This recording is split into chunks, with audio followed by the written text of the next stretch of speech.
study, and play come together on a Windows 11 PC. And for a limited time, college students get The best of both worlds. Get the Unreal College Deal. Everything you need to study and play with select Windows 11 PCs. Eligible students get a year of Microsoft 365 Premium and a year of Xbox Game Pass Ultimate with a custom color Xbox wireless controller. Learn more at windows.com/student offer. While supplies last. Ends June 30th. Terms at aka.ms/collegepc. Well, look at you. You got the Kim Komando Show podcast. You are so smart, and I heart you for that. And now if you listen to the show on radio, it's 3 hours. Well, it's not 3 hours as a podcast because it doesn't include all those commercial breaks. But you do get it in one big file. And we do separate the hours so you'll hear what's coming up in the next hour and the next hour. So make sure that, it's not hours. They're about, I guess you'd say, like 30 minutes for each one. And joining me, of course, is our co-host, Andrew Babinski. It's all the same great information. We just got sleek, nice, new packaging. And, what are the benefits of getting the podcast? You hit play one time and you roll through the entire show. It makes it easy. It's all packaged up perfect for you. It's the entire show, all the information just shortened down for you. You know what I think is best about the podcast? Yes. Is that, I always have such amazing jokes. Oh, no, that's the reason why we have a fast forward button. No, with the podcast, you can back up and you can hear the joke over and over again until you memorize it. And then when you see your family members and friends, you can say the joke. Just skip to the subject part of the Kim Komando Show podcast. It's the much better part. All right. Okay. Well, sit back and enjoy. So I was sitting in my home office last weekend, and I was just crunching away on the newsletter called The Current, which we love. And then my husband, Barry, his office is right next to mine. And suddenly I hear bellowing down the hallway, "You don't know what you're talking about. I've been working with you for hours, and I think you're just stupid. What happened to you?" So I'm like, who's he talking to? You just think Ian was getting yelled at? I did. And I walk in there. I'm like, what's going on? He's like, "There's ChatGPT." Okay. Yelling at ChatGPT. Was it hallucinating? Was it contradicting itself? I think everything that he told it had forgotten, which is so incredibly frustrating. But how about you? Do you yell at ChatGPT or anything like that? Not really. I don't either. Adobe released a report looking at how people actually behave when artificial intelligence gets the answer wrong. They surveyed 1,000 folks, and they found, this is a shocker, I hope you're sitting down, that men and women respond differently. Men yell, women don't? Yes. Men actually go all full caps lock. What? Like it matters. Like ChatGPT is going to be like, "Oh, full caps. I'm so sad." It has no emotion. It has no feelings. It doesn't care. It's a computer. No, every time I read something this, I hear you on my shoulder say, "It is a toaster." Exactly. It's a smart toaster, but it's a toaster. What did the janitor yell when he jumped out of the closet? Supplies. Oh, God. Oh, boy, this is going to be a great show. I can feel it because it's just funnier than ever, even here at the beginning. Because after all, it's called the Kim Komando Show. You can find us on over, 425 top stations from coast to coast. And it's the best. It's the biggest. It's the award-winning show about all things digital. And it's really funny how this works. Is that I'm Kim Komando, America's beloved digital goddess. And joining me here is Andrew Babinski. Hello there, Andrew. Hey, Kim. And just let's remind people that they can get us as a podcast wherever they get the podcast. Of course. But if they're more of a visual person and they want to see this beautiful purple shirt that I'm wearing. It's today, very purple. Thank you. Very purple. YouTube.com/Kim Komando. Please go like, comment, share. Did I say subscribe? No, I didn't. But that's the most important one. Subscribe. Any single time we go live or we add a new video, you'll be notified. And you would love that. Yes. YouTube.com/Kim Komando. Alrighty then, every single day of my life, rain or shine or snow, weekends, weekdays, national holidays, I always want to make sure that I know exactly what's happening in the tech space so that this way I can tell you what's going on so you can sound like the smartest person ever at dinner parties. And we're going to start with this at number 1. Would you be comfortable with anyone knowing what you actually Google searched, say, over the last year? Oh, yeah. You'd be fine with that? Of course. But I'm also not dumb. So if I'm going to do anything that is something I don't want someone to see, I have other places to go. Oh, I see. Law enforcement is now using something called reverse keyword warrants. So police are now asking Google for the IP addresses of everyone who searched a specific phrase. So instead of like finding the person and then getting their Google searches, they're doing it the opposite way. Here's a real example. A house fire in Colorado killed someone. Police asked Google for the IP addresses of everyone who searched that home's address over a 15-day window. 61 searches, 8 accounts, 3 teenage suspects were identified. Now, Google says it can hand over your information when there's a good faith belief that it's legally necessary. That's the translation. If a judge signs off, your search history just isn't yours anymore. Would you be surprised to know that in the last 15 days, someone searched your address 61 times? Yes. I would be shocked. I would guess that number is 0. And I'm sure this family whose house caught on fire would thought it would be 0 too, or 1, the person who set it on fire, but 61 is a lot. That's a lot. I think 5 is a lot. Yeah, exactly. 61 means like we really are zeroing in on something. But also on the crime case, back in 1982, a 13-year-old girl by the name of Sarah Greer was walking home from her friend's house in Cloverdale, California. She never made it. Her body was found the next morning, and even though investigators found DNA on her clothing, there was no match in the system. So the case has remained cold for decades. So fast forward, the Cloverdale police teamed up with a cold case firm to try something new. You know how everybody uses 23andMe to find their relatives? Mm-hmm. Well, everybody but me. Did you ever use it? Nope. Me neither. As I always tell people, do not do that. You never know where the data is going to come. I also don't want to know if I have any other bonus children. I'm good being ignorance is bliss, okay? You know, that's totally what's happening, though. Yeah, people are finding lost family members, siblings they didn't even know existed. Well, they used a version of this DNA database, and they found that the suspect list was down to 4 brothers. And they didn't know which of the 4 brothers did it. So the FBI started a surveillance operation on one of the brothers, James Unick, who was living about 100 miles away in a town called Willows. They literally sat and watched him. Finally, when he was out, he finished a cigarette and then tossed the butt on the ground. Bingo, they had the DNA, right? Perfect match. After 44 years of waiting, the jury found him guilty of murder. Solely based on littering. Yes. If that guy was a clean freak, he'd still be at large. Oh, he would have messed up. Somehow. Somehow. Taking a drink out of a soda can, something like that.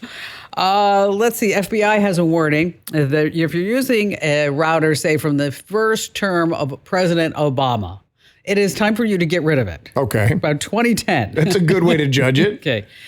Because it's not being updated anymore. So the FBI, they put out this big warning. They listed all kinds of Linksys models. So just know if you have a 2010 router, it's time for it to go. Now, let me ask you a question. Yes. And I'm going to do a little bit of my own investigating here. This is my own IT call. If I have a router that's that old, but I have it hooked into a mesh network that's newer, am I safe? No. Let me rephrase that. Do you have a new router I can steal from the office? Get this. Use Apple News. No. Why not? Because I go other places for my news. See, I use Apple News. I do. I like to use it. A study found that Apple News featured 0 articles from right-leaning outlets in its top stories for all of January. Not one. 0? 0 out of 620 articles. FTC chairman. That's not a coincidence, Kim Komando. You don't think? No.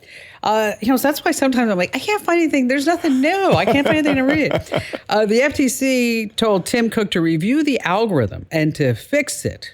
So whether you lean left, right, or nowhere, or somewhere in between, the bigger story is that Apple is picking what news that you see. What is the goal? Is the goal to be 50-50 or at least bring a little bit in from the opposite side?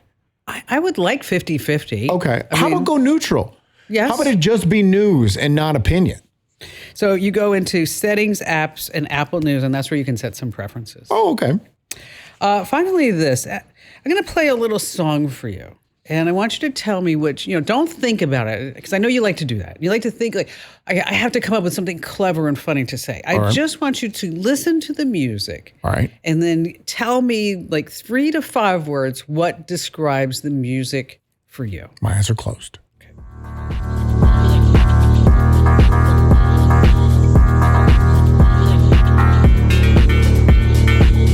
Okay, so what do you think?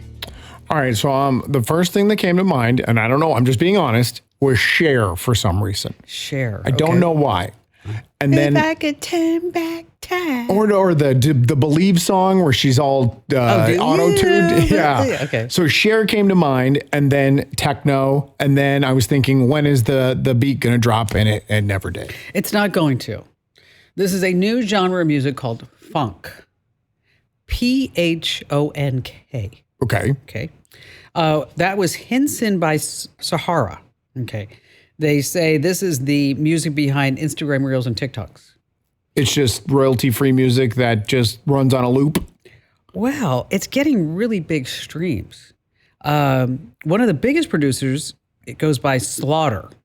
So I was on Slaughter's YouTube channel looking at some of the music. Of course you were. So I'm like, last month he racked up 981 million streams on his songs. Wow. And it's just it's like very ambiance music. It's just background music. It's bigger than Bad Bunny and Taylor Swift. That's huge. Most of these tracks are being made by teenagers. Are there any lyrics in any of them? No. They're all just instrumentals. Yeah. So it's just kind of like you're just out there, just kind of like. This is like the ravers version of elevator music. It's wrong on so many levels. How so? Bum. Hey, listen. Get it? Elevator. Good one.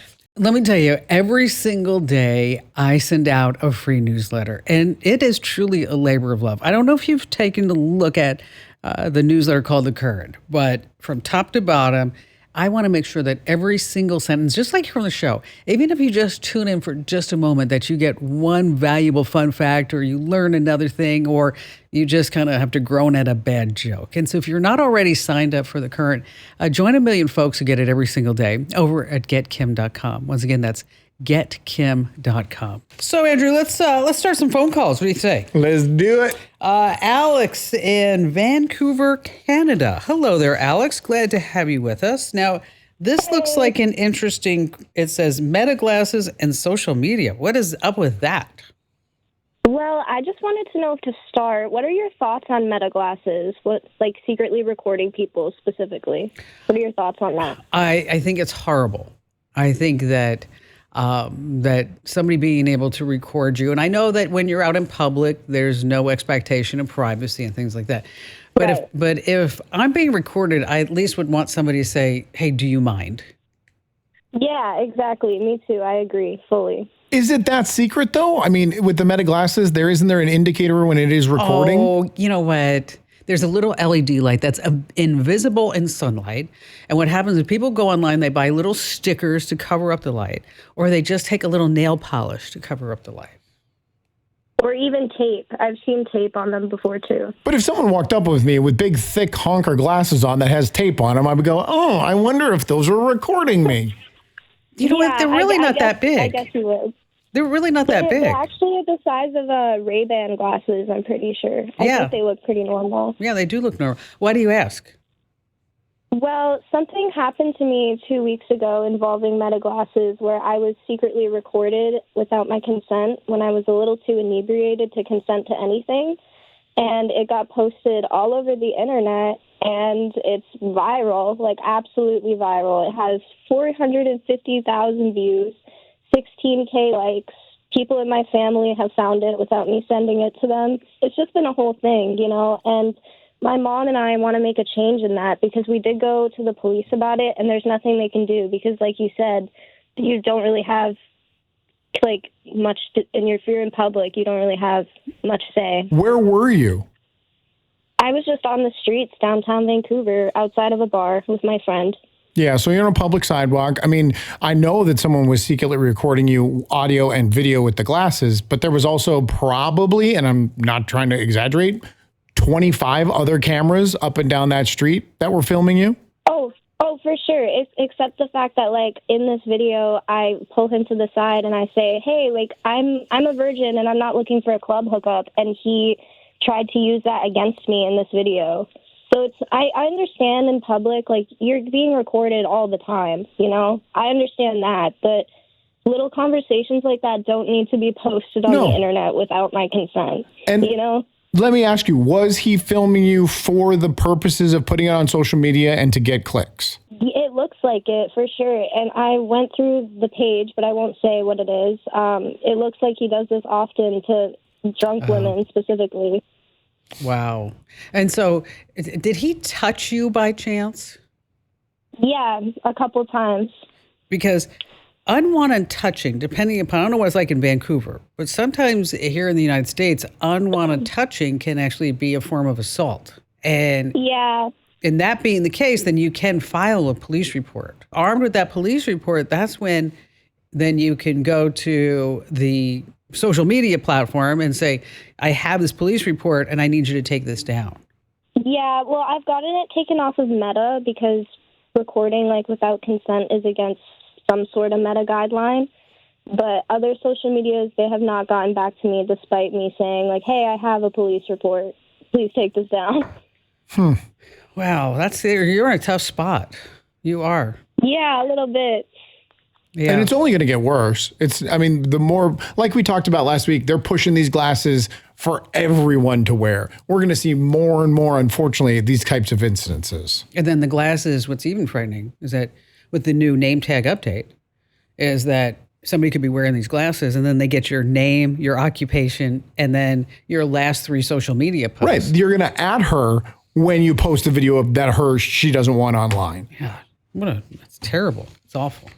Hey, just a quick reminder, if you ever want to be a guest here on the show and speak with me one-on-one, super easy to do. You don't have to sit on hold for hours like other folks. Come on. We can do much better than that. Head over to komando.com. That's Komando, komando.com. And in the top right-hand corner, there's a link that says Ask Kim. Now, let me tell you, insider secret, I read every single note that you send me there. I do personally. I know you're like, and there's going to be some smart, I'll go, oh, Kim, if you write this note, reply and let me know. Otherwise, I don't believe you. I don't reply, and I don't fall for those games. But if you'd like to be a caller here on the show, the easy and fun ways we can schedule you right in, go to komando.com. Once again, that's Komando.com. And in the upper right-hand corner, there's a link that says Ask Kim. You know, Andrew, I was just thinking about our last caller. I mean, here she is, young gal, leaving a bar. She said she was drinking way too much, right? And then this guy with glasses records her strictly for social media content. And I probably came off a little too insensitive by saying, there's 25 other cameras. But it's true. It is true, but it doesn't matter that it stinks what happened to her and what this guy did. So I think this is a lesson for parents, and you've got girls, is to talk to them about it. Somebody's standing there and they got glasses on. You just have to assume that they're going to record something that may be embarrassing for you on social media. But it's tough. She was drunk. She was in she said she was not looking for a club hookup, so she was probably coming from or going to a club. It was a moment of vulnerability when you are meeting someone in public that then they use against you. Yeah, but what kind of guy does this? A sleazeball. That's why I said I sounded insensitive, like I'm giving this guy a pass, and I'm not. What he did was awful. Gosh, how do you sleep at night? Just knowing that, they don't care. No, they don't. Like I said, he was trying to get kicks. He did this for clicks intentionally. Douglas in Indianapolis, glad to have you with us. What's going on, Doug? Hi, it's good to talk to you. I have a round barn. It was originally a dairy barn that my great-grandfather built in 1908. Wow, that is awesome. That is crazy. Yeah, and there are not that many left. There used to be, 200 or 300 in Indiana, and now there's less than, I think, 80. But anyway, I have been in the process of restoring this barn for the last 25 years since my father passed. I'm the 4th generation that has owned the barn. And my wife and I, we have replaced about 80% of the siding, and I've done some foundation work. But I need to put a new roof on it, and it's a huge barn, and it's going to be like $60,000 plus just to put a roof on the barn. And windows need replaced, and I need to build some new sliding doors, and they're very large doors. But I was wondering what AI apps or programs that I could use to help me figure out how to fund this, like a fundraising campaign, something that would guide me in this direction. Now, do you use the barn?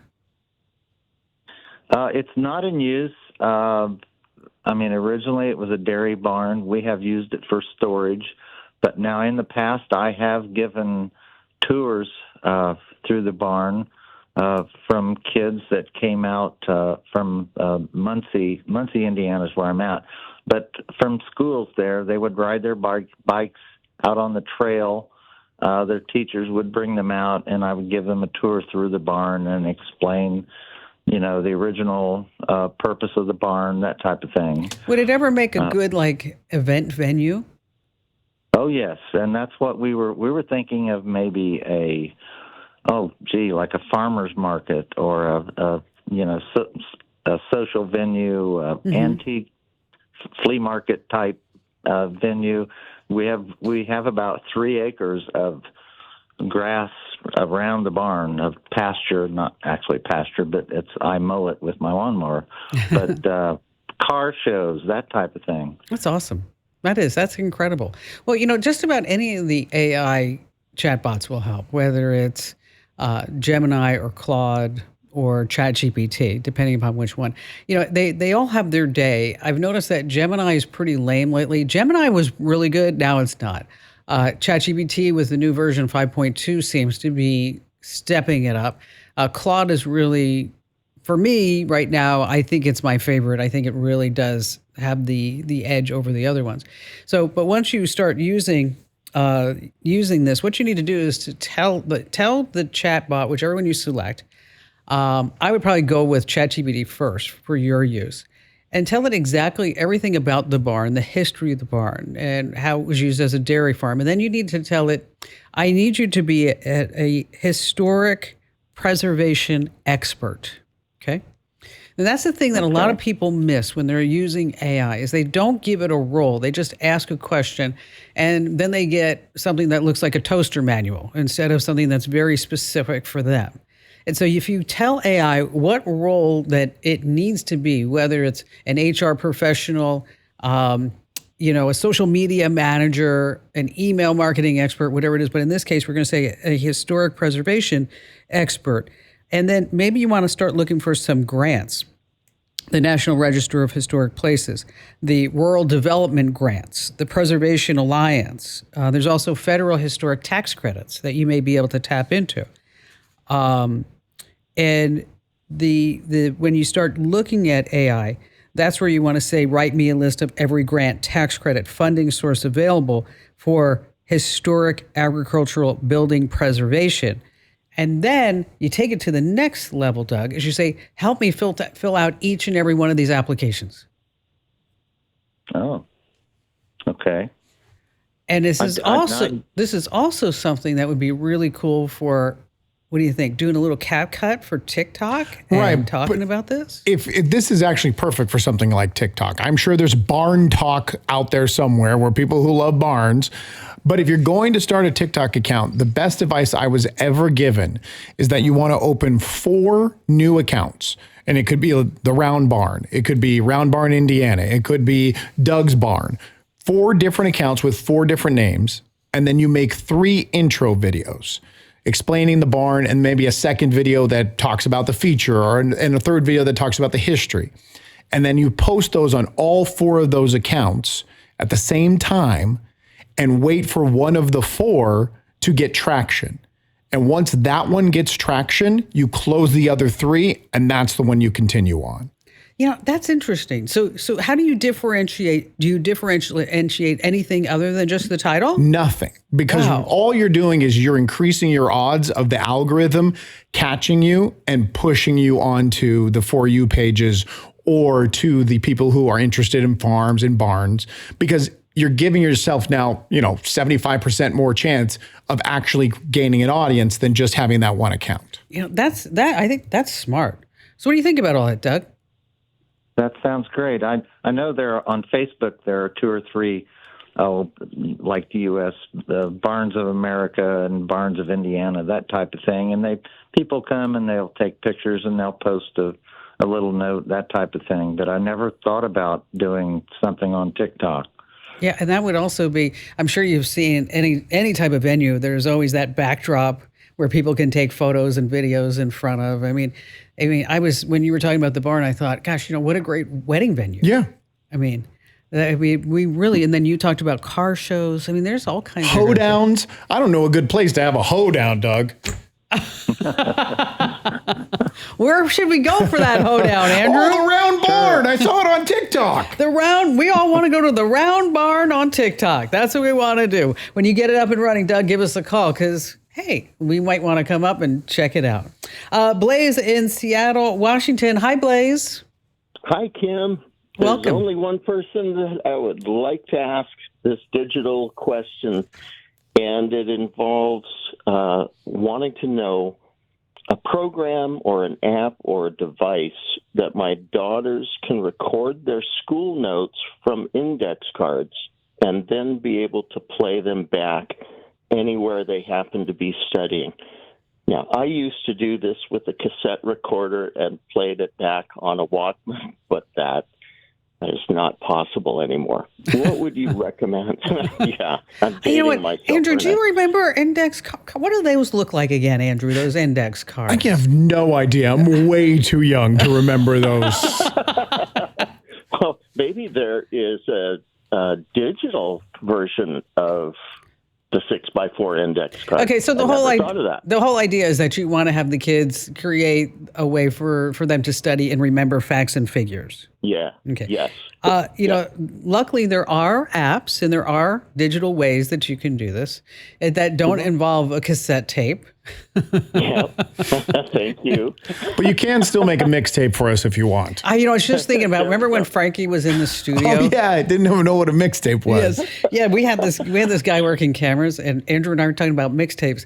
And this kid, the kid looking at us, he's like going like, what is that? You recorded songs off the radio in real time? I mean, wow. And we were like, yeah, it was like a mixtape. Like, oh, what was a cassette?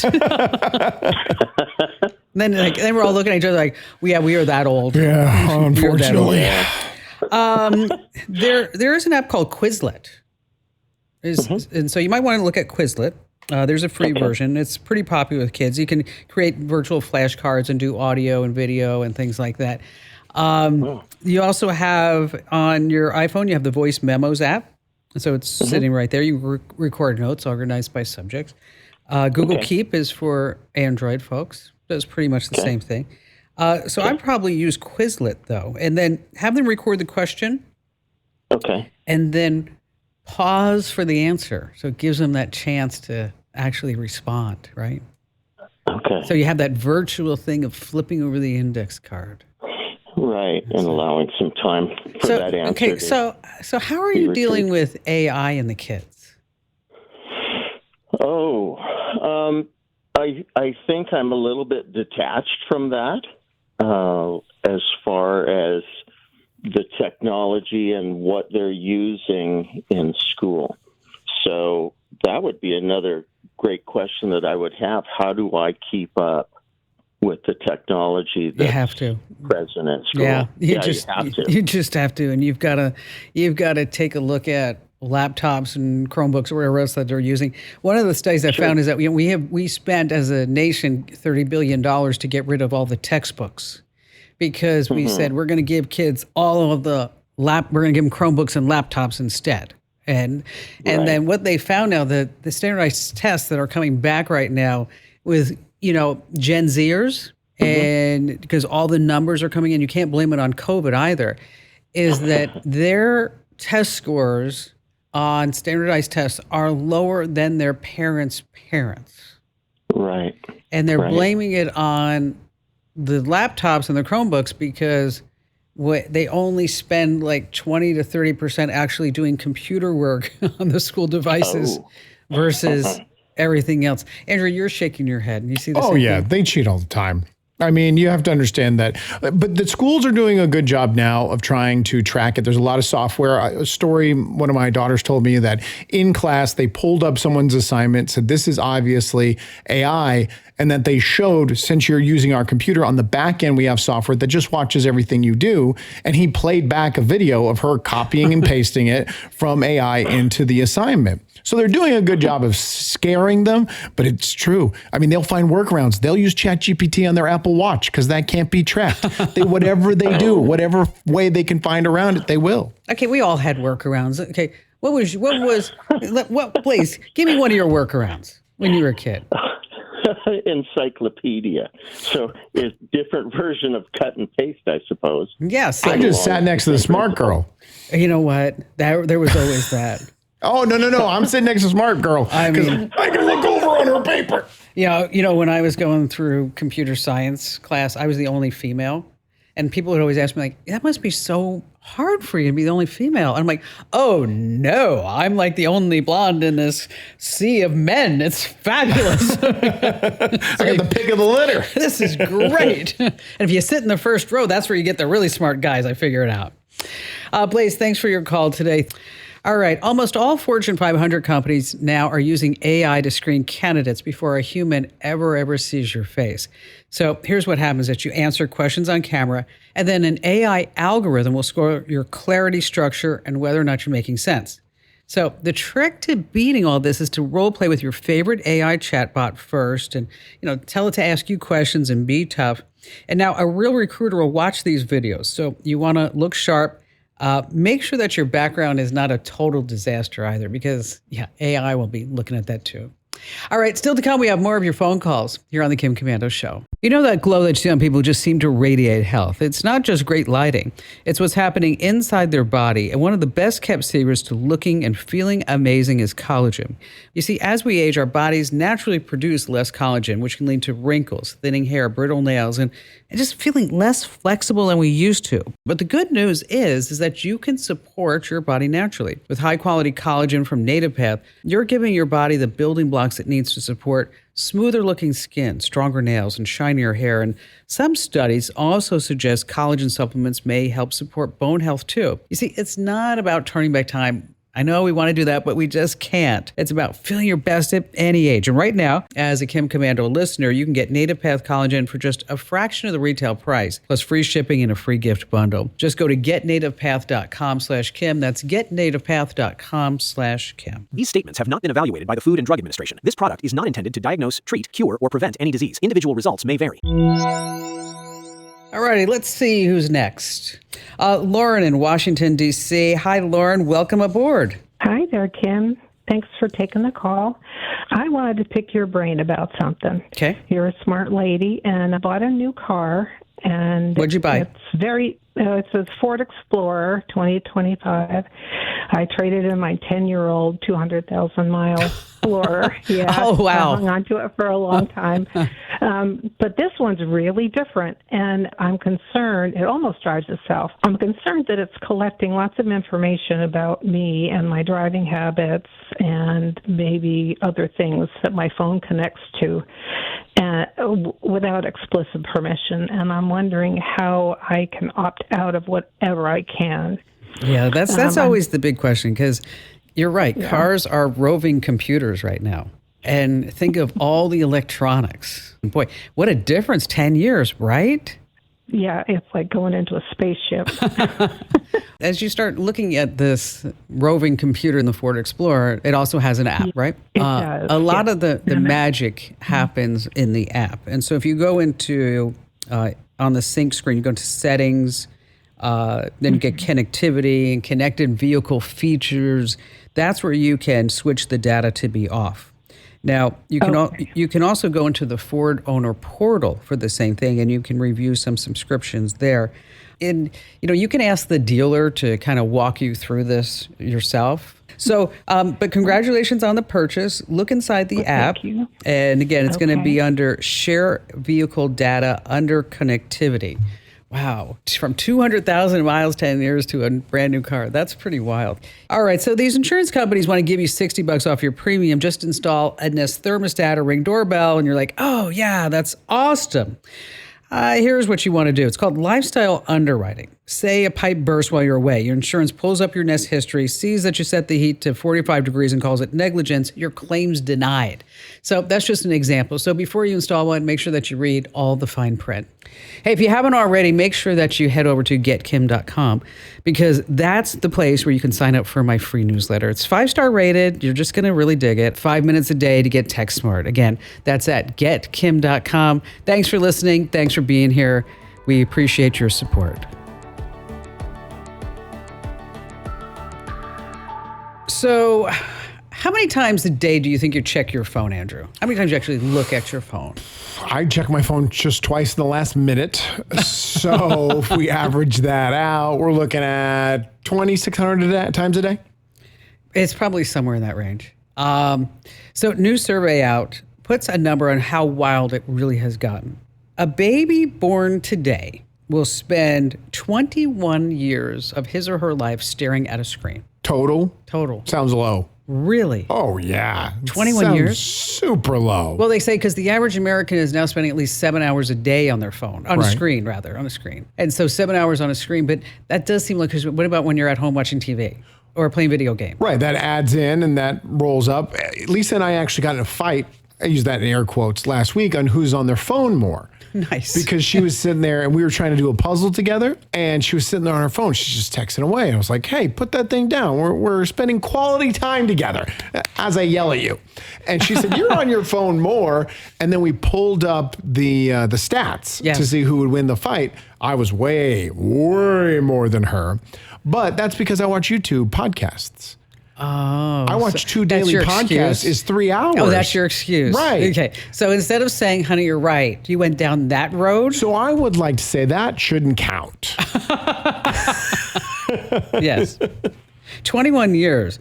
That's longer than most marriages last. That's true. Gosh. Didn't even get dinner. And I'm sure most people would rather marry their phone than the person they're currently with. Don't even go there. We have so many people that are marrying their AI bots. And yeah, didn't we talk about on the show when someone married a Ferris wheel? Yes, a Ferris wheel. What's weirder, a Ferris wheel or an AI chatbot? At least you can get on the Ferris wheel. And now that's a joke. Yes, but bump. Hey, listen, it's the Kim Komando Show. It's the nation's largest, best, biggest, award-winning show about all things digital. Because after all, I'm your digital goddess, Kim Komando. And joining me is Andrew Babinski. Hello there, Andrew. Hi, Kim. And you can find us in over 425 top stations, coast to coast, streaming in your favorite radio app. And you can also get the Kim Komando Show as a podcast wherever you get your podcasts. And you can also check out the show on YouTube. That's youtube.com/Kim Komando.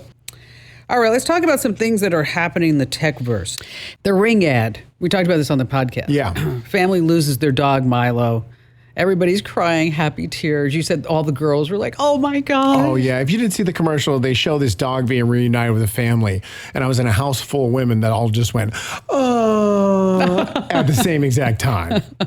Well, it's called Search Party. And basically what happens is that if your dog goes missing, the Ring cameras are going to start looking for the dogs, and then it's going to know it's your dog, and neighbor's going to notify you that your dog is in their front yard pooping or whatever it may be, and then you got to come get your dog. So it runs on Amazon Sidewalk, and it's turned on by default. And that's why I want to talk about it here too, because a lot of people still don't realize this, that they're giving up a little tiny piece of their internet connection, their bandwidth, to fund this sidewalk and to provide the connections for everybody in the neighborhood. Not financially fund, just bandwidth fund. Just bandwidth fund. Good distinction there. But it is kind of financial because you're paying for it. That's true, yeah. And I mean, Amazon should at least say, here's 50 cents back. Well, they didn't raise the price by 50 cents. There you go. You got your money. Okay. Well, yes, there is that. And it doesn't mean that your neighbors can see what's happening on your network. It just means that they're using a little tiny bit of it so that if your Wi-Fi goes down and your camera's there, that you can use my Wi-Fi, which I would never let you use. Of course not. Never. Can't put my filthy hands on your Wi-Fi. Don't even come near me. But now a lot of people are up in arms because after they saw the commercial, again, they didn't realize what was happening in the background, is that Ring is also partnered with Flock, and they run AI cameras in over 5,000 communities, and they scan billions of license plates. In addition to that, government, Secret Service, is that and law enforcement, is that they have gone to Amazon and said, hey, we need these videos. And if you don't want your videos to be part of that, you have to turn it off. But then you're also not part of the whole get your dog back. Now, here's the thing that came with the whole Nancy Guthrie situation that, we've been following. Savannah Guthrie's mom was, kidnapped in the middle of the night, and it took days for them to release. And people are fighting online about when you take the camera off, the video is still there. Oh, because it's up to the servers. We talked about in the last hour. Right. That the videos are still up there. But if it's there, why did it take them so long to get access to the camera? Incompetence. Oh, I forgot to factor that in. Incompetence. Because the sheriff, from what I read, said that because Miss Guthrie did not have the paid subscription, that therefore there should be no videos in the cloud. When in fact, there were videos in the cloud. Come on, this is Amazon. Every single thing you do, if you pass gas during the big game, Amazon's going to put that in the cloud. Well, she was actually using the Nest Cams, which is Google. Oh, that's right. Same thing. Same thing, yeah. Doesn't matter. All right, think about this. You're on a Zoom meeting or a Google Meet. You stay on the line talking to your coworker and go, God, she's such a jerk face. Can you believe what we have to do for this company? And you're just moaning and groaning how much you hate it there. If there was an AI note taker that was activated during this meeting, they are awesome for keeping track of everything, including your meeting, your summarize, and email recap. I love them. I use them just about every meeting because you can take the notes and then say, tell me who needs to do what. It's fabulous. But they often record after humans say goodbye. So when the meeting goes down, it's still running. Yes. What about if I mute my microphone? How are you going to talk bad about the other person? Just to myself, or is it recording while you're muting as well? Oh, yeah. Oh, boy. Yes. So what you want to do is check the participant list. And so if you see a bot or firefly.ai or something like that, and you're like, I don't know we hired that person. Or alternative host, sometimes that's what it's called. Just know that everything that you say in that meeting is being recorded. Boot them and then talk your trash. Let's see. When a smart bulb costs less than lunch, the savings are coming with bargain bin security. Here's what's happening with these Wi-Fi light bulbs. Do you have any of those? No. Why not? Because I Wi-Fi the switches, not the bulbs. Okay. Well, what they found is if it needs to go in the cloud, we're talking about light bulbs itself, is that it keeps track of everything that you're doing when you're home, when you're asleep, when you're away. The light bulb is tracking me? Yeah. And then they're selling it all to third parties, especially if it's on your network. So if you have it on your network, you want to put it on a guest network. And Mozilla said Wise, W-I-Z-E, were the biggest offenders. So they get that much information by just a turn on and turn off? Mm-hmm. Or does it have other sensors, cameras, listening devices? It's got all the above. Oh, boy. It's got everything. We're bugging ourselves and we don't even know it. So I was at a farmer's market a couple of weeks ago in LA County, and I walked by, and this guy was in the booth saying, "Oh, you get all the streaming channels you want for $2 a month. And get this box for $150. It's all legal. It's all this." And he had like a crowd around him. Did you jump on it? Did you get one? I'm looking, and Ian's like, "What is that about?" I'm like, totally bootlegged. Oh, yeah. This is just bad. They're called the Super Box, the VC Box, and they're about $200 to $400. And they say that you can get the NFL, the UFC, and 8,000 other channels. That's a lot. And all the streaming. That's why we're spending 21 years of our life in front of a screen. We got 8,000 free channels. Dish says that's piracy. Is it? Yes. And they're suing the sellers for about $1.5 million. The reason why you don't want to buy one is that they can get remotely bricked. You can get caught up in the whole piracy problem. In addition to that, sometimes, and I have heard this from hackers. Now, I don't know this to be the case, but I have friends who are hackers, and they have a belief and a feeling that the paid tier services will actually distribute malware on these boxes to shut them down. Yeah, we did. I don't want to know if I want to name the website, but we did a story about that for a very large pirated website. And one of our former coworkers was like, oh my gosh, I use that every single weekend. I had no idea. I remember I looked, I'm like, and you work for me? No, that crap's got to stop like right now. He was terrified. You like baseball? Yes, I do. I really got into baseball last season. The MLB, did you hear what they're doing now? Major League Baseball? Yes. What are they doing? They cut a deal with an AI avatar maker so that all your big MLB stars will be turned into AI avatars. So that this way you could buy like your skin in Fortnite or whatever it may be as that player. And then also it would give you the chance to actually have a conversation with your favorite baseball player as an avatar. Okay, great. You mean I get to talk to a chatbot that's speaking through? Yes. And you had to pay for that too. Oh, great. Isn't that fun? So exciting. Mm-hmm. Did you see what Major League Baseball did with their TV contract? No. They told fans if you wanted to get the MajorLeagueBaseball.com expended all the games, $150 a season, which actually is really a good price. And then they immediately signed a deal with ESPN. And to access that, you then have to also pay ESPN $30 a month. Oh, God. Think about the fans just for once. No, they're making way too much money. Way too much money. All right, so Waymo admitted in a Senate hearing that when their self-driving cars get confused by something like a construction cone or a person or a weird intersection, they signal to remote operators to help in the Philippines. Now, so these folks are not steering the car like Mario Kart. No. They're not doing that. They provide what they say contextual guidance. They say, yes, that is a human. Please do not hit him.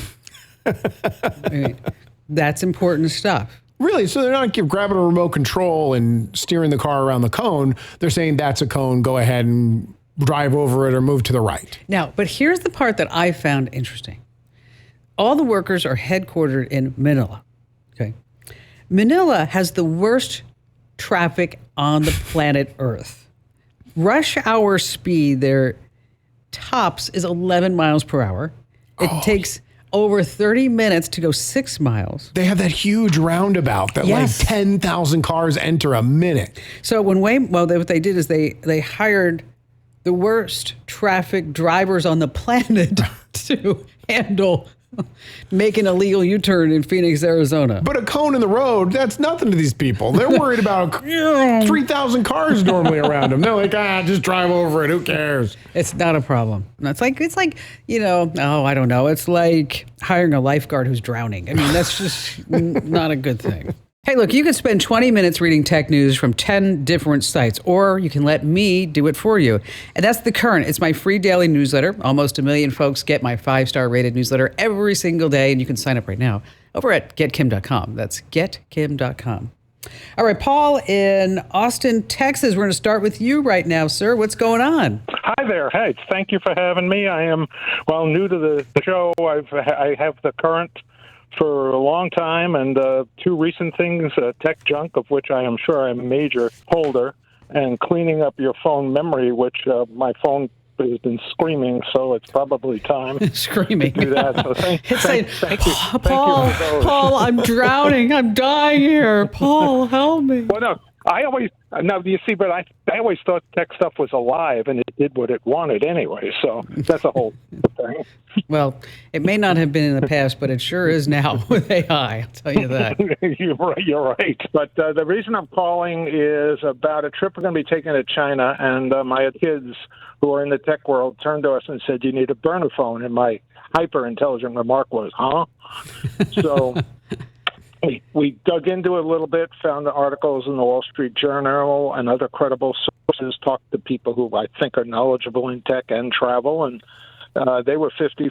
You do, you don't.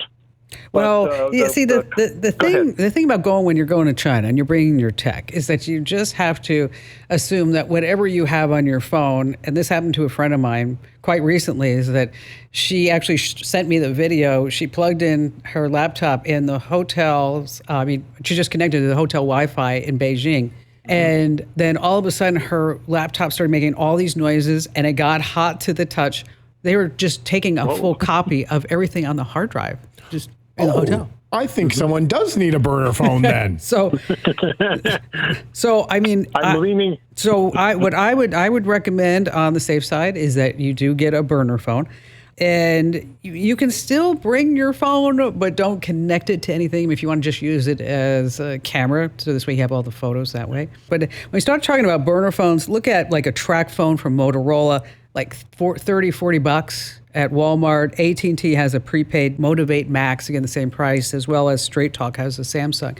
And then from there, you buy an international data plan.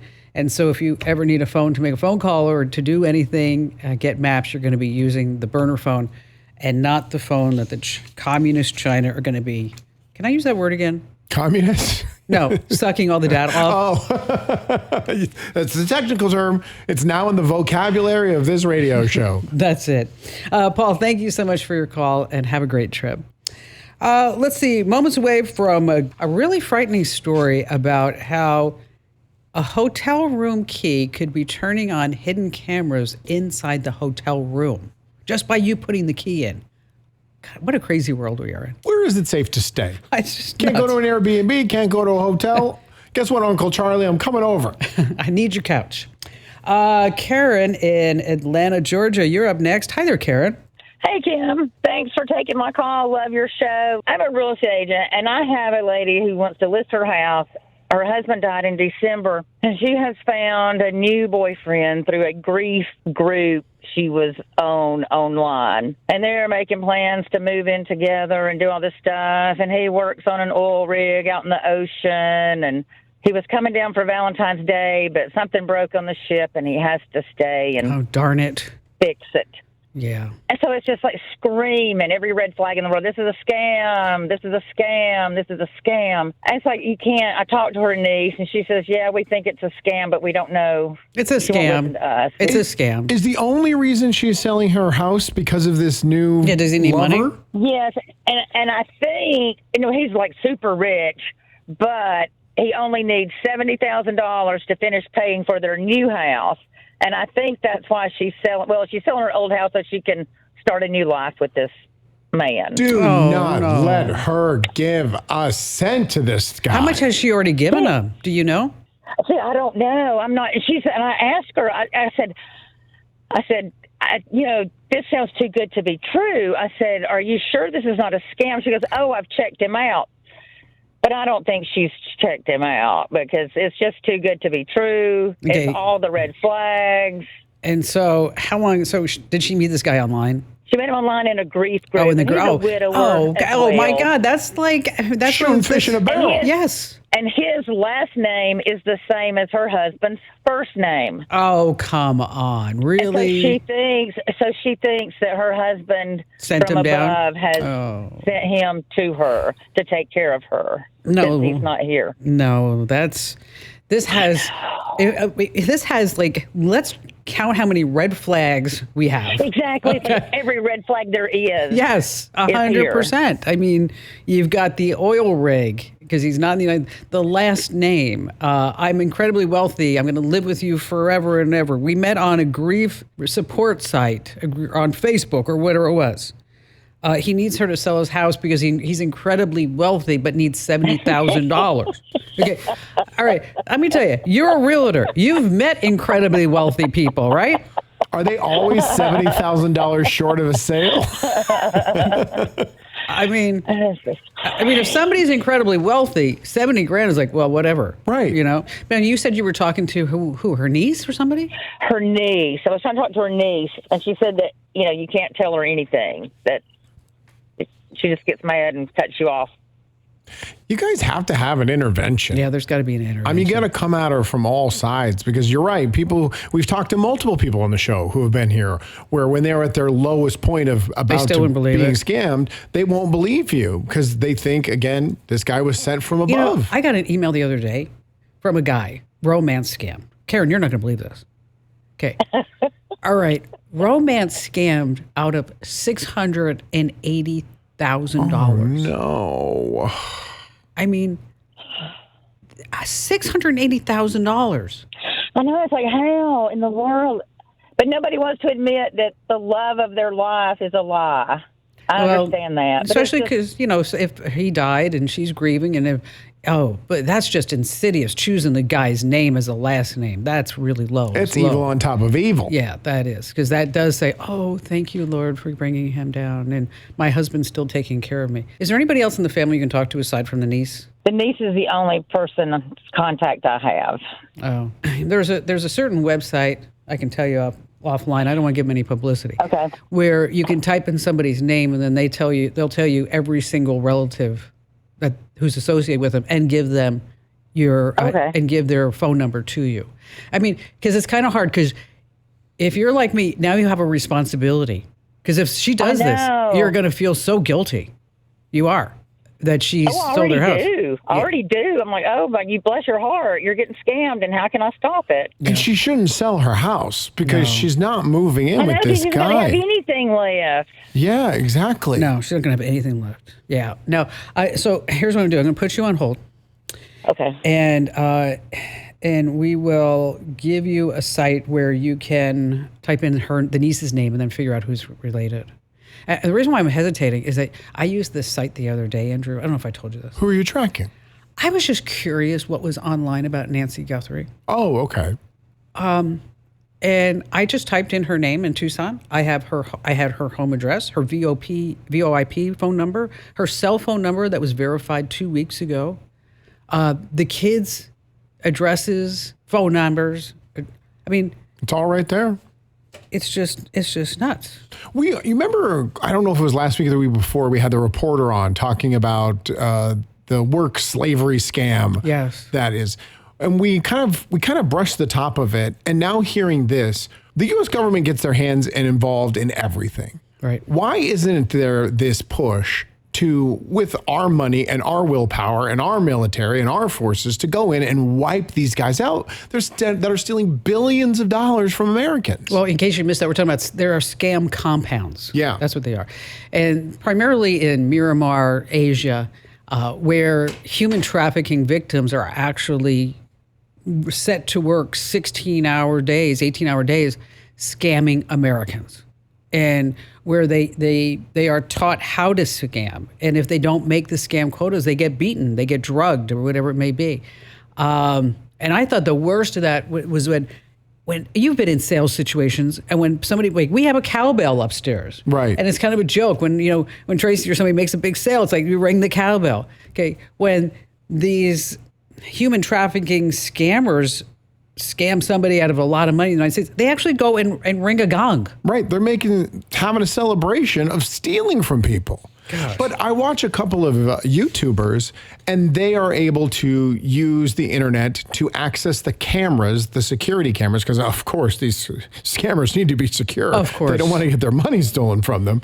Then they access the cameras, and while they're on the call in the call center with the scammer, they're like, hey, nice purple shirt, or hey, are you sitting next to someone named Martha, or whatever. Well, that's what Kit Boga does all the time. Exactly. Yeah. If they can do it, if a couple of YouTubers can do it, the power of the United States can track these things down. Is it the governments that want that money flooding in that aren't going to allow it to come to a stop? I don't know. There should be something we could do. It's ridiculous. I'm sick and tired of taking these phone calls. Yeah, and especially, it's so hard, to tell people that they are getting scammed because they don't want to believe it. No. They don't want to believe that they're that gullible or they're that dumb. Right. Let's see. Thomas in St. Louis. Hi there, Thomas. Hi, Kim. It's a little scary listening to you in the background as I get ready for my question, but just because so much bad stuff is going on, and speaking of bad stuff, I'm bringing up Nancy Guthrie again, which is a terrible situation, but it reminds me of your situation about a year ago when you had the Chilean gangs and you had SWAT teams. Yeah, they targeted my house. Yeah, and I've had people in my neighborhood going around, they break in the cars. Luckily, they don't get into your house. But I'm thinking to myself, you know what, you must be the expert by now. And I bet you've got some advice for people who are living by themselves. Yeah. And how do you protect yourself physically, technologically? Well, I'll tell you, Nancy, I was surprised that it doesn't appear as if there was a lot of security on that house. She wasn't paying the monthly subscription for the camera? It was only $5 a month. And I am not trying to shame her daughter at all, but her daughter is extremely wealthy. The home that she lives in looks like it's about $1 million house. Exactly. Yeah. I'm sure that kind of expense when it comes to your safety is something they could have fit in the budget. There was only one camera. Yeah, no backyard cameras, no indoor cameras. Nothing. I was really surprised. And I was really surprised, I don't know if you heard me, Thomas, when me say that all I had to do was punch her name in, and I had her cell phone number, I had everything, and the kids and everybody else. And, you hear me talk about Incogni, and that's one of the benefits of signing up for Incogni, is that you get yourself wiped out of these databases, But so in regards to security, Thomas, you're right. I mean, my house got hit by a Wi-Fi jammer with a Chilean gang trying to break in because they thought that Barry and I had gone out to dinner, when actually we were in the kitchen making dinner. And all this ruckus has happened around me, and I go out on the patio and go, "Hi, guys." And there's this Phoenix SWAT. I'm like, "Hey, what's going on?" They're like, "Get inside, get inside." I'm like, "No, hi. Do you need something? Want some water or anything?" "No, get inside." But they were using a jammer. But fortunately, every camera, every security system in my home is hardwired with an Ethernet connection. So they were not able to jam the security system or the license plate readers or anything like that, because everything's all hardwired. And that's the thing, that these Wi-Fi jammers are only a couple of $100. We're not talking like $5,000. They're literally $200. And so in answer to your question, Thomas, you have to have good security. You have to have a solid security system so that when you are there asleep, that you can live, in peace and not be fearful. Do you have an alarm that goes off? No, I didn't hear any alarm go off, at least in your house or even in Nancy Guthrie's Well, house. they never got into my house. Okay, yeah. They never. But I have a full-blown alarm system, and it does go off, and it's all hardwired. It went off this morning when I forgot to let the dogs out. which is always lovely. I'm sure the neighbors like that. "Oh, there's Kim again. Morning, it's her."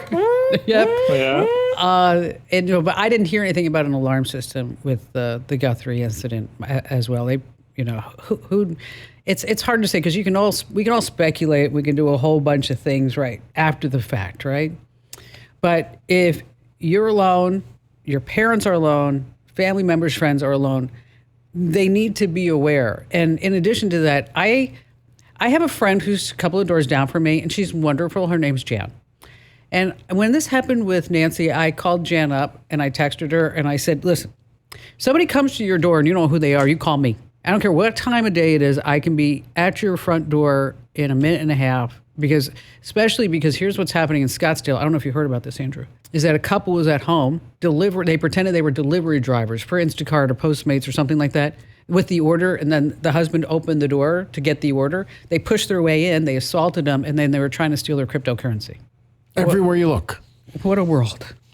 Thomas, thanks for your call. If you don't already get the current newsletter, make sure you sign up, because I'm doing a whole bunch of tips just about this on how to make sure that you can stay safe. Hey, we have more of your phone calls coming up, so stay right where you are. When you need to build up your team to handle the growing chaos at work, use Indeed Sponsored Jobs. It gives your job post the boost it needs to be seen and helps reach people with the right skills, certifications, and more. Spend less time searching and more time actually interviewing candidates who check all your boxes. Listeners of this show will get a $75 sponsored job credit at Indeed.com/podcast. That's Indeed.com/podcast. Terms and conditions apply. Need a hiring hero? This is a job for Indeed Sponsored Jobs. Laura in Colorado Springs, welcome. What's going on? Hey, Kim. Thanks for taking my call. You betcha.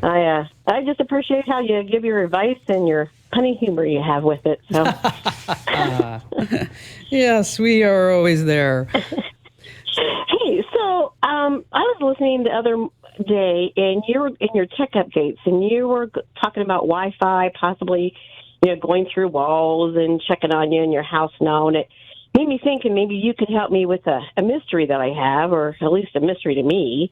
I live really remotely out in the country, and my nearest neighbors are maybe 1,000 yards away. Okay. And when I go to connect to my Wi-Fi, it will show you what networks are available.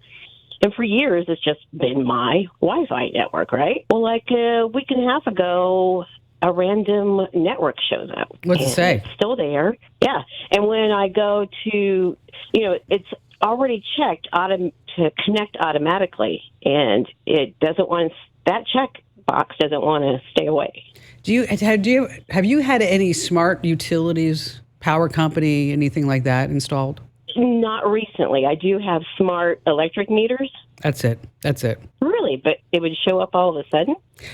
They may have been working on it. They may have put it in. They may have. We're seeing this all throughout the country, by the way. What's the name of the network? I use a rural telephone company for my internet. Right, but the new one that popped up. The Wi-Fi network name. Gary. Random guy's named Gary. Gary? I know no Gary. Maybe you have a guy sleeping in your walls. I was just going to say, maybe it's not the smart utility. Well, and I live out in the country and it's remote, and I wondered, is there somebody camping now? I wonder then that maybe somebody has the Starlink. Oh, yeah, that could be it. And I was wondering that, but what would be like the range that I would pick it up? Oh, it can go far. It can. Why don't you open up your front door and just start yelling for Gary? Hey, Gary! Gary! If you get back, hey, Laura! Then you know someone's out there. I mean, you can always call the county sheriff and ask them to check it out. Because you don't want this to be the beginning of a Dateline episode, Laura called the Kim Komando Show for help, but that led nowhere. God, you're so mean.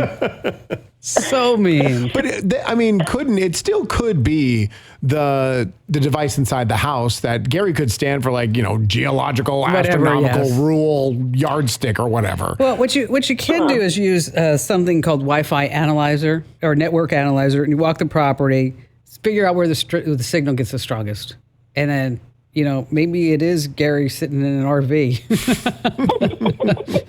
Gary. No, you're kicking me out, but okay. No.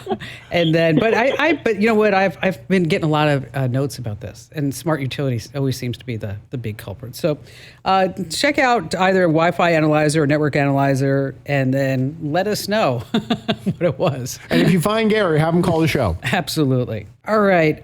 A guy found a porn video of himself and his girlfriend online filmed during a hotel stay 3 weeks earlier. Investigators found Telegram channels with up to 10,000 members paying $65 a month for access to hotel spy cam streams. Some of these hotel cards trigger hidden cameras when they're inserted in the door. So you open your door or unlock your door, open it up, and the cameras all turn on. Yes. So these people who are stealing your private moments and posting them online for profit are worried about storage space?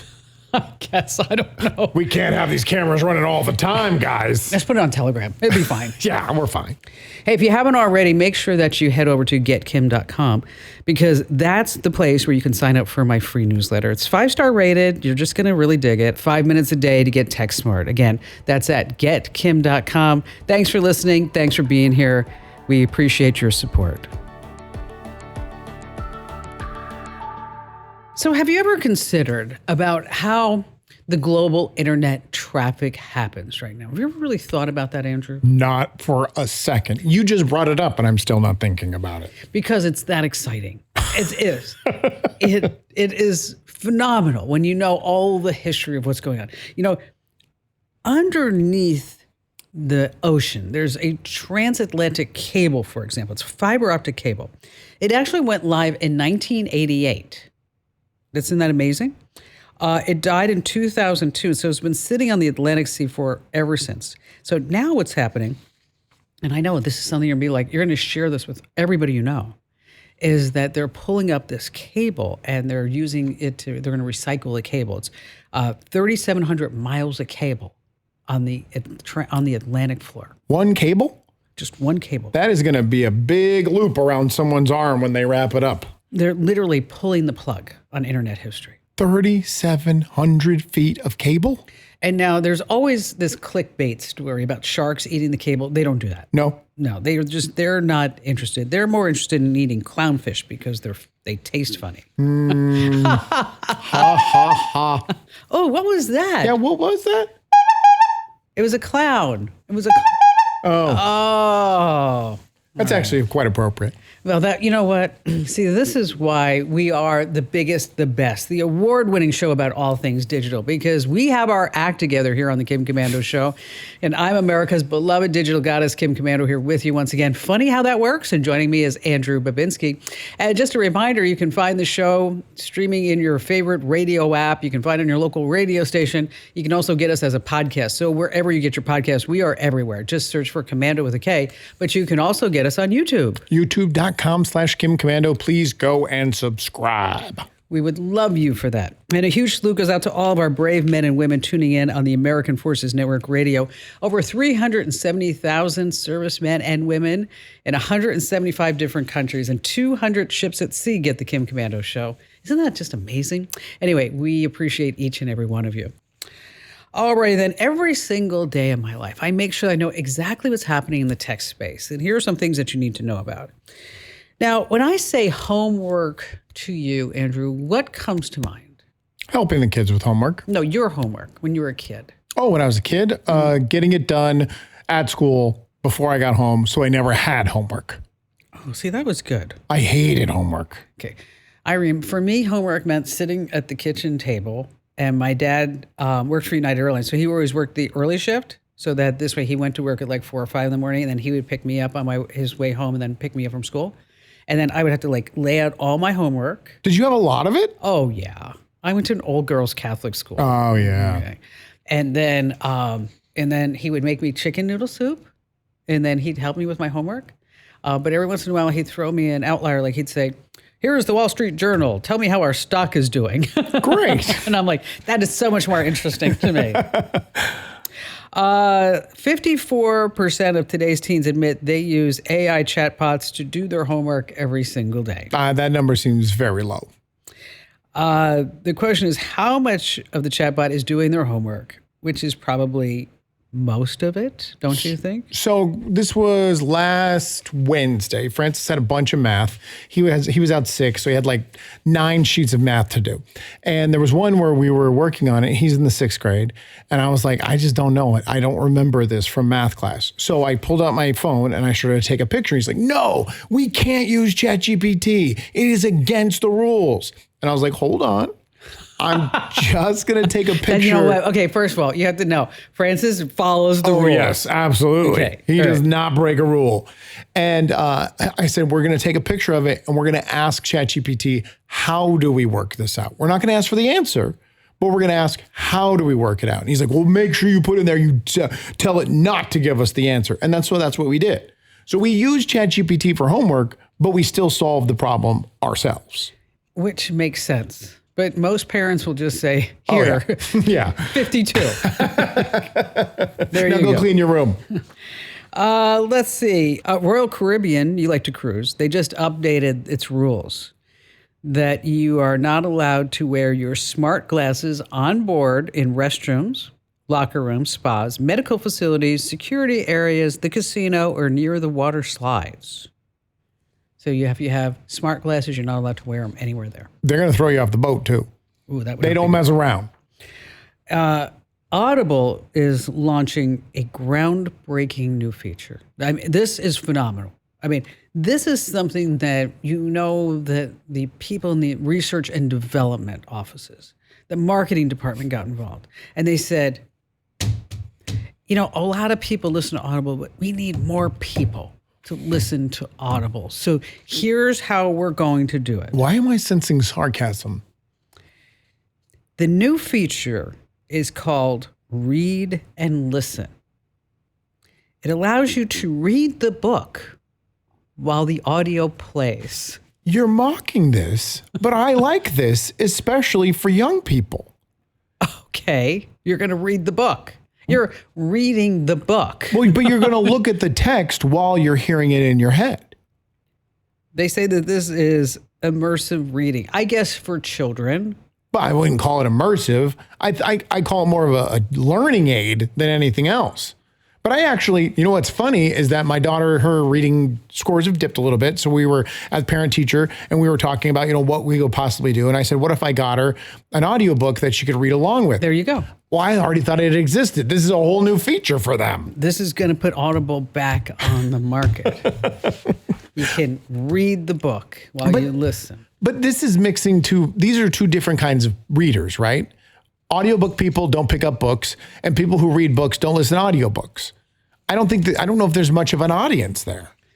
I don't think so. There's not a lot of crossover. Either I'm going to be having an audio experience or I'm going to be reading a book. It's not like I'm going to be sitting here saying, what more can I do with either one of them? We talked a little bit with the caller last hour about these Ray-Ban smart glasses. Let's just dive deeper into it for just a second. So if you're wearing the Ray-Ban smart glasses with the not so hidden camera, because they're saying it's not a hidden camera, that you can see it.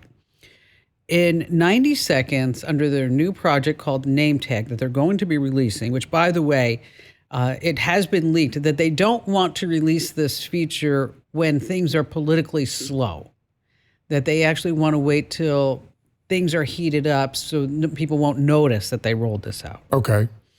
Within 90 seconds, your phone will show your name, where you work, and your last 3 Instagram posts. That's too much. It has a 12 megapixel camera, 5 microphones. Over 7 million pairs of these were sold last year. They are matching your face against 3 billion profiles. Think about 3 billion profiles. Right. Across Facebook, Instagram, WhatsApp. And so you have a small white LED light on the right frame. That means that you're being recorded. But you can put a sticker on it. You can cover it with tape. It doesn't matter. But I just looked up a picture. You can tell that there's a camera on the sunglasses. Well, they do look a little bit like nerdy glasses because they're bigger. But why not make the camera a different color so it's more obvious to people? Because then you're not appealing to the people who really want to buy them. Right. The people who want to sneak around and record people behind their backs. Or one guy, his name was David Williams. And he went on a dating app and hooked up with the girl at a hotel afterwards. The next day, she texted him and said, hey, thanks for a good time. And then he texts her back and go, then you probably want a copy of this. So he was wearing smart glasses while they were having sex. And then she freaked out about all that. And then he pled guilty to voyeurism. Oh, wow. Because he didn't tell her. Didn't tell her. Secretly recorded her. So if you're having sex with somebody and they're wearing glasses, nothing else. Unless their name is Clark Kent. Okay. That is acceptable because that's Superman. You're absolutely right about that. Okay, but is this too far? Should you be able to have some sense? Imagine this scenario. 2 people are walking down the street. Somebody steps on somebody's shoes. They start yelling at each other. One person has this technology, immediately knows the person they're just yelling with. A day later, they go and kill them. Somebody steals a parking spot. Yeah. Somebody bumps into you the wrong way. I mean, because someone could make the argument, well, if you're stealing a parking spot, well, I have your license plate number.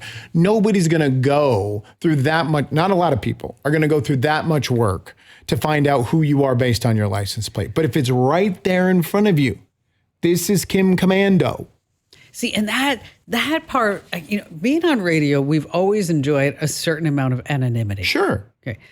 And I'm sure it's happened to you, it's happened to me, when you just start talking, people go, oh, I know that voice. Mm-hmm. But meanwhile, you can just casually shop around and nobody really knows who you are. That's why I wouldn't like this. I mean, because, I just feel like I would get my privacy invaded. Even though I have no sense of privacy in public, I still like being able to not really. And so do a majority of people. Let's look at a company that advertises on this radio show, Incogni. They make their living erasing people from the internet because people don't want to be found. Right. And now with these glasses, whether you like it or not, if you're not living at home in the darkness with all the shades down, you're going to be found. Be getting coffee. Hi, Andrew. How are you? I don't really agree with what you said about that Cardinals game. Right, exactly. I would love to have someone from the company come on this show and say, give us the 3 positive outcomes or reasons that you're implementing this. I'm going to tell Maddie to do that. Because I can give you 35 negative ones. I'll ask him to get somebody from Meta. And if anybody's listening from Meta, give us a call. I'd love to hear the spin. I mean, your argument. Your spin. All right, I have a little bit of an ask here, and so let's talk about it. Wherever you get your podcasts, you can get the Kim Komando Show.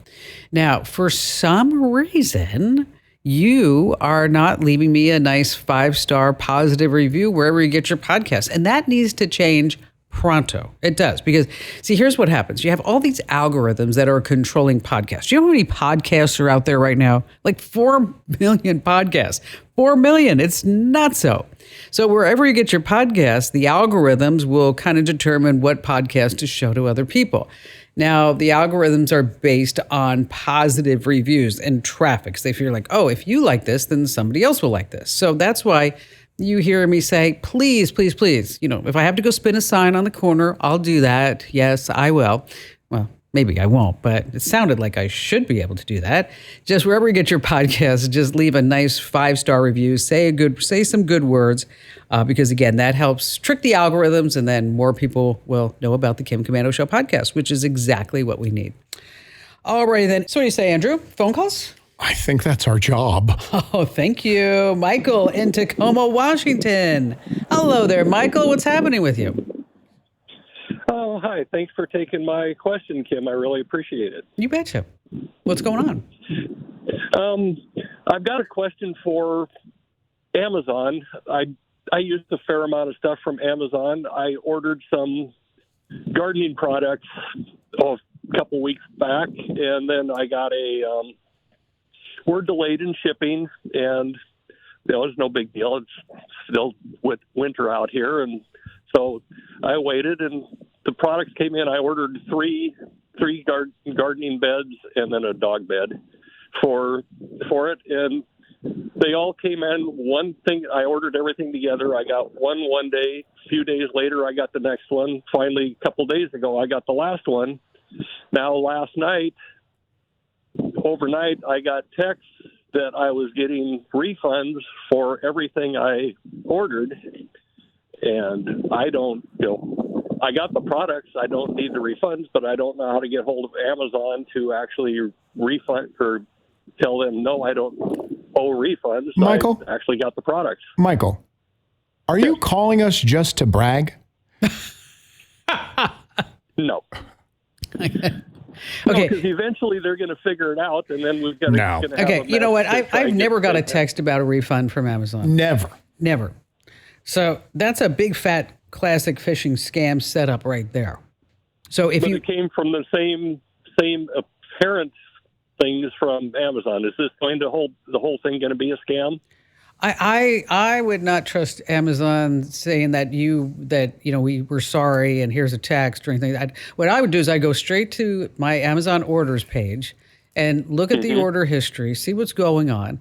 It'll say refund in process or refund enabled or something like that. But then you also have this little handy dandy chat button right there. And what's nice about the chat button, like you asked us about a phone number for Amazon. No, you just go to the chat area, the chat help, and then you type in your order number, tell them what the problem is.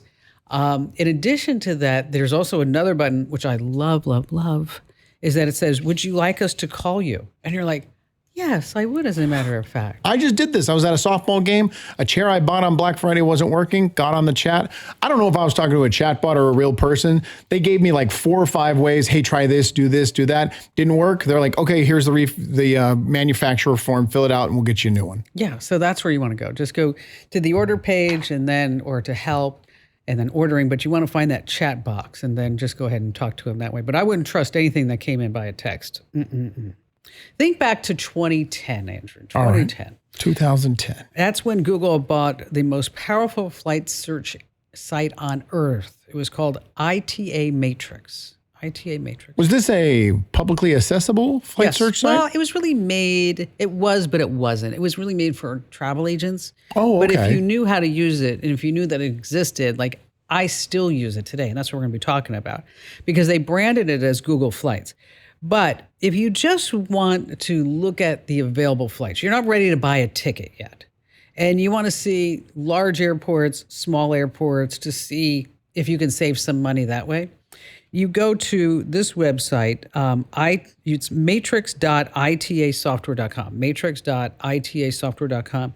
It's free. There's no account. They're not going to try to sell you a ticket. They just tell you every airline in existence and what that fare is and if it's non-refundable and things like that. And this is all owned by Google?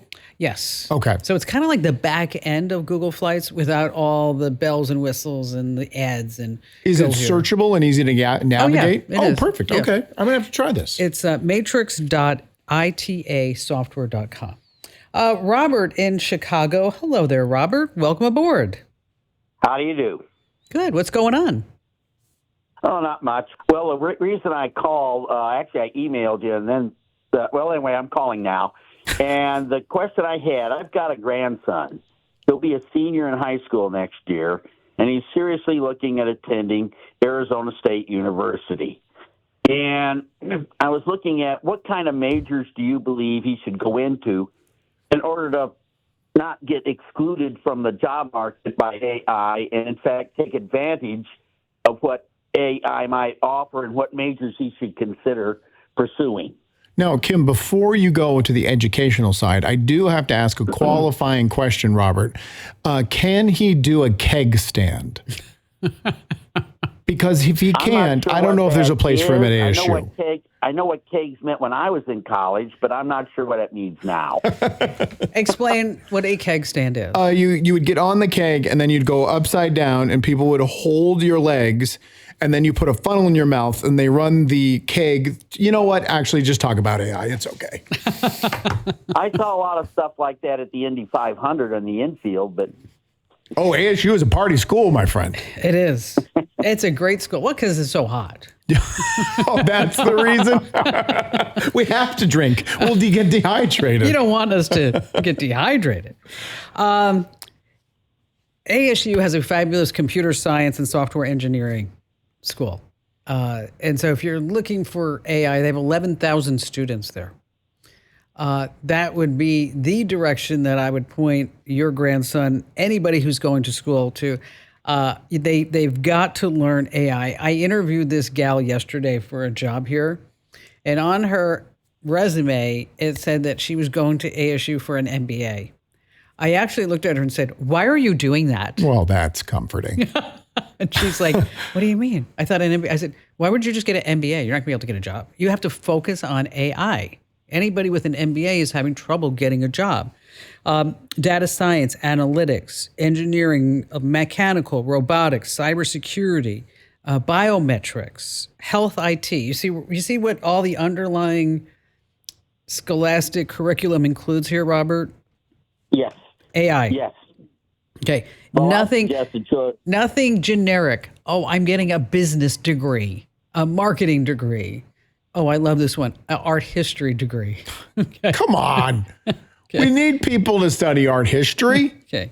Accounting, law. No, you only want to just take AI and machine learning. That's just the way that it is. This is the second straight week that you have said no one should become a lawyer. Are you 100% serious about this? We're going to need lawyers. I think we will need lawyers. But I think that you may not need lawyers the way that you needed lawyers in the past. Okay. Let me give you an example. I don't want to get into a lot of details, but I needed to talk to a lawyer this past week about a property that I am buying. Right. We all know you're buying Disneyland. Go ahead. Okay. So that's a little out of my budget.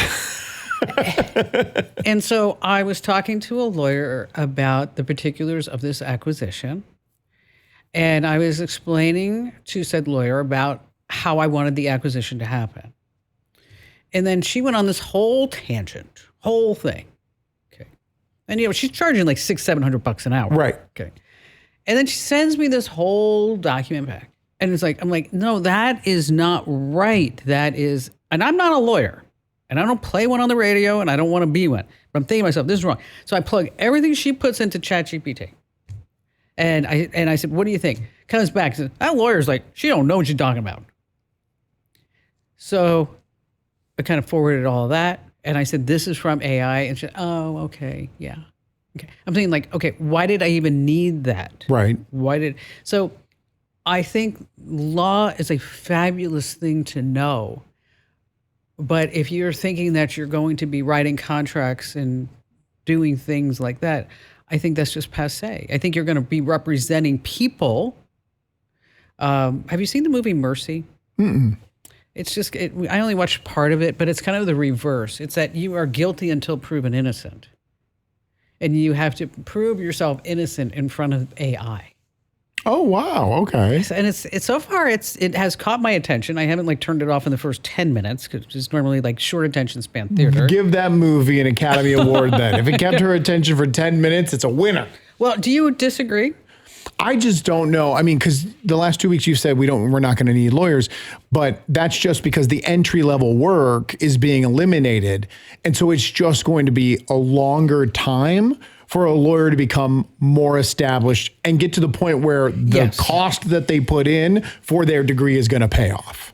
Another case in point, I have when you're in business, you have legal issues. That's just the way it is. I have a conversation a couple of days with another lawyer, not about a property acquisition, about what I consider that I got screwed over. Okay.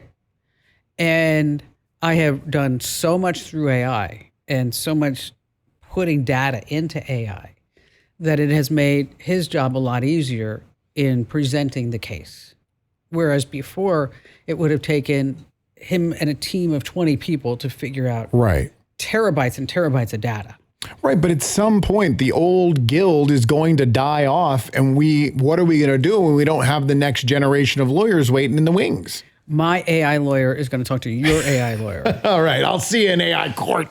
Debbie in San Antonio, Texas. Welcome aboard, Debbie. What's happening? Hey, thank you so much for taking my call. Yeah, no, I'm going to be going on a trip to Australia here soon, and I am really concerned about jack juicing and protecting myself with the latest and greatest tech as far as like the data blockers, the power packs, RFIDs. So why Australia? Well, my brother lives there, and I'm going to see him and escorting my mom back from Australia. She's 83, and how fabulous! Just one sibling is taking her there, and the other one, and I get to come back with her, so I get to spend some time there with my other brother, and yeah, it's gonna be awesome. I know that you're worried about the technical aspect of being in danger in Australia, but what you need to worry about is magpies. There are birds. I'm really worried about the airline flight. There are birds in Australia that protect where they live by intentionally going after people's eyes. Oh my gosh. And I'm not kidding. That's hilarious. Also, huntsman spider. There's a rule in Australia. If the huntsman spider is smaller than your head, you let it be. Anything bigger, you have to trap and release. I wanted to go to Australia so bad. There are like 312 things that'll kill you on a daily basis in that country. I don't even know how they have a population. They also have jellyfish too. Everything. Yeah. Oh yeah. All right, go ahead. Back to your question. We're gonna have a great time over there, but I'm just, I've heard a lot about that jack juicing, and let's talk a little bit about that. I mean, first of all, you can buy a little device. It's called the Porta-Pow. I know that people make these names up. Don't look at me like, did you just say Porta-Pow? Yes, I did. Not a porta potty. No. And you want not just the first or second gen, you want the third gen. Sure. Porta-Pow. Number 3. Yes. And it's like $10 on Amazon. And so if you're going to use a public charging station that you put that in, it kind of just stops any data from leaving your phone going back and forth. But the real thing is that this is a long flight, right? Yes. And so you want to see if there are any electrical outlets, and there probably may be, depending upon where you're sitting. If you're in business or first class, you're going to be able to plug in, and then you'll have, everything along the way.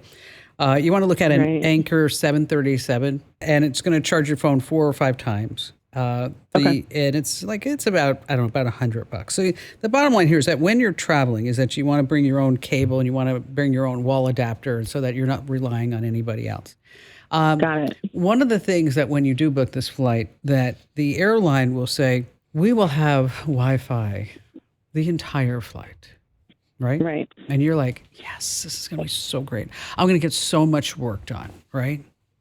But let me tell you, you're going to get up, you're going to be sitting in your seat, and you're going to get all your stuff out. You know what I'm talking about. You're going to be setting yourself up for this long flight. You got your pillow, you got your little socks, you got your water bottle, and you got your laptop, and you got your charger, and your phone, and your headphones, and you're like, I'm ready, whatever you want to bring at me for the next 10, 12 hours of my life. And then it happens. The flight attendant comes over just as you're leaving the gate, and she says, I'm sorry to tell you that the Wi-Fi is broken on this flight. And then you look at her like, what? What did you just say? So you're saying have a backup plan? Yes. And my backup plan, this happened to me last time I left London. And my backup plan was one really bad Nicolas Cage movie that was saved on my laptop. Ooh. Which one was it? Face Off? I don't know. It was the one it was the Nicolas Cage movie where he plays himself. Oh, I don't know that one. It was awful. How many times did you get to watch it? I couldn't even get through it once. I just sat there and I was like, okay. I guess I'll talk to my husband is what you thought. I think I'll just drink. So what you want to do is just make sure that you have entertainment for yourself. I'm talking about, go to Netflix, download offline movies and or wherever you get your movies. And so you have stuff to at least occupy yourself in case the Wi-Fi doesn't work. And then you're sitting there and you're like, this is a long flight. Are we there yet? Wear goggles. Magpies are terrifying. How big are they? They're not very, they look like little crows, but they intentionally go after your eyes. There's a guy who has a YouTube channel where he bike rides through their nest every single day wearing a helmet and goggles, and you just see him fly down and just peck, trying to get through his goggles. Oh, that's terrifying. Oh, it's so scary. It's what nightmares are made of. Oh, man. Watch out for the magpies. All right, still to come, we have more of your phone calls here on the Kim Komando Show. Expedia and Visit Scotland invite you to come step into centuries of history that await in Scotland. Castles steeped in legend, walk along cobblestone streets. Come share the warmth of stories passed down through generations. This is a place with a past that is fully present today and all yours to explore. Plan your Scottish escape today at expedia.com/Visit Scotland. Let's see, Miranda in Austin, Texas. Hi, Miranda. Hi, Kim. Great to talk to you. Thank you so much for taking. Yeah, thank you so much for taking my call. So what's going on? So I got an email in my Gmail from a business associate of mine with a proposal request. I'm thinking, oh, this is interesting. She's interested in doing business. So it had a PDF attachment, and when I clicked the PDF, it had one of those verify if you're human puzzles. Mm-hmm. So I did that, and then I can't remember exactly what happened after that, because this was a couple of weeks ago, but I just didn't feel right because this particular person, we have not communicated in quite a while. So I was like, you know what, let me see if I still have her number and text her to make sure this is legit and not a scam. Well, lo and behold, she said that she got hacked. And I was like, well, how did you get hacked? And she said that she thinks that she thinks that it was a fake Google sign in from clicking a PDF. And I'm thinking, oh my God. So then you click the PDF, and then now you've got maybe some malicious code, embedded scripts, and bad links and stuff on your system now. I haven't seen any evidence that I've been hacked. I did immediately change my password, so I haven't seen anything. That doesn't mean that they're lurking there. And if you changed your password on that device, guess what? They have your new password. So, oh my God. So that's why if you're going to change your password, you have to change it on another device so that this way they can't get back in. And so with everything that you have going on right now, you got a lot of financial information. We all do on our computers. And you got your banking and everything else. Sometimes what they do is they just kind of lurk there in the background and until you get all happy because you're like, nothing happened to me. And then suddenly, bam, that's when they wipe you out. So what you want to do is make sure that you do a thorough scan. You can use webroot.com/Kim, and that's our recommended antivirus software, webroot.com/Kim. And I would change every single one of my passwords on another device, which is not a fun way to spend your day. Not at all. All right. So you get this sketchy thing on your iPhone. It says, hey, this is a new calendar invite. Do you want to accept? Or maybe it is accepted automatically because you subscribe to the calendar. That's what's happening. So look in your settings under subscribe calendars and delete any weird ones that you see there because that's how the scammers are now getting onto your phone. By the way, if you're on Google, you're not immune. You should check there too. And don't forget to sign up for our free newsletter. Head to getkim.com. Once again, that's getkim.com. So what do you think? Okay, if you learned just one fabulous thing, or if you laughed at one of my really bad jokes, what I'd love for you to do is wherever you get your podcasts, leave a great 5-star review because it really helps other people find the show, and that makes a big difference in the algorithm. And if you haven't already, make sure that you sign up for my new free weekly newsletter. It's all about AI. It's fabulous. Oh my gosh. Well, I write it, so what else would I think, right? But anyway, you're going to like it too. Head over to splashofai.com. That's splashofai.com. And thanks for listening.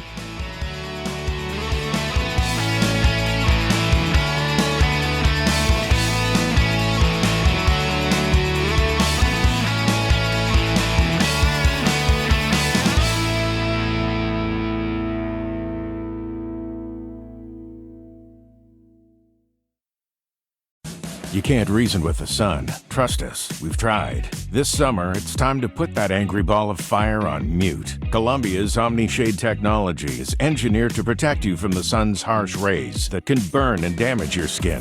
The sun is relentless, but so is our gear. Level up your summer at Columbia.com to spend more time outside and less time slathering on aloe lotion. You're welcome. Columbia, engineered for whatever.